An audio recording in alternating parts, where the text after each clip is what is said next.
ప్రపంచ చరిత్రలోనే అహింసనే ఆయుధంగా మలిచి చేసిన మహా సంగ్రామం మన స్వాతంత్ర పోరాటమని సీఎం రేవంత్ రెడ్డి అన్నారు. స్వాతంత్ర దినోత్సవం సందర్భంగా గోల్కొండ కోటపై జాతీయ జెండాను తెలంగాణ సీఎం రేవంత్ రెడ్డి ఆవిష్కరించారు.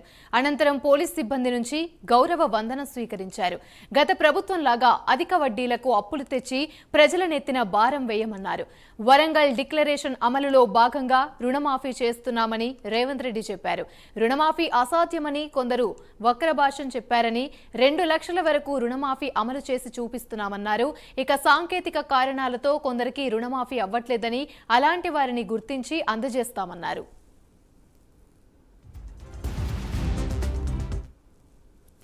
4 కోట్ల ప్రజల ఆకాంక్ష, యువత బలిదానాలు, విద్యార్థుల పోరాటాల ఫలితంగా సాధించుకున్న తెలంగాణ రాష్ట్రంలో దశాబ్ద కాలం తర్వాత నిజమైన ప్రజాపాలన మొదలైంది.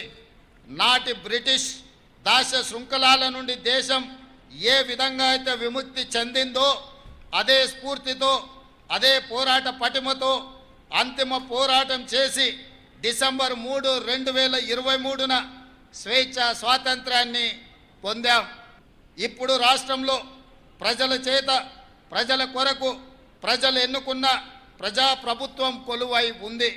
తొలిసారి రాష్ట్రంలో ప్రజాస్వామ్యబద్ధ పాలన జరుగుతూ ఉంది. గడిచిన 10 ఏళ్లుగా తెలంగాణ కోల్పోయిన స్వేచ్ఛను పునరుద్ధరించడమే మా ప్రభుత్వం తొలి ప్రాధాన్యతగా భావించాం. భౌతికంగా కంచెలు తొలగించడమే కాదు, మానసిక బానిసత్వ సంఖ్యలు తెంచేశాం. భౌతికంగా పాలకులు తప్పు చేస్తే నిలదీసే స్వేచ్ఛ ఈరోజు తెలంగాణలో ఉంది. పరిపాలనలో లోటుపాట్లు ఉంటే సూచనలు, సలహాలు స్వీకరించే సౌలభ్యం కల్పించాం. ప్రతి నిర్ణయంలో ప్రజాహితాన్ని చూస్తున్నాం. లోతైన సమీక్షలతో మంచి చెడులను విశ్లేషించి మెజారిటీ వర్గాల ప్రయోజనాలే ప్రామాణికంగా పాలన చేస్తున్నాం. 4 కోట్ల ప్రజల ఆకాంక్ష, యువత బలిదానాలు, విద్యార్థుల పోరాటాల ఫలితంగా సాధించుకున్న తెలంగాణ రాష్ట్రంలో దశాబ్ద కాలం తర్వాత నిజమైన ప్రజాపాలన మొదలైంది.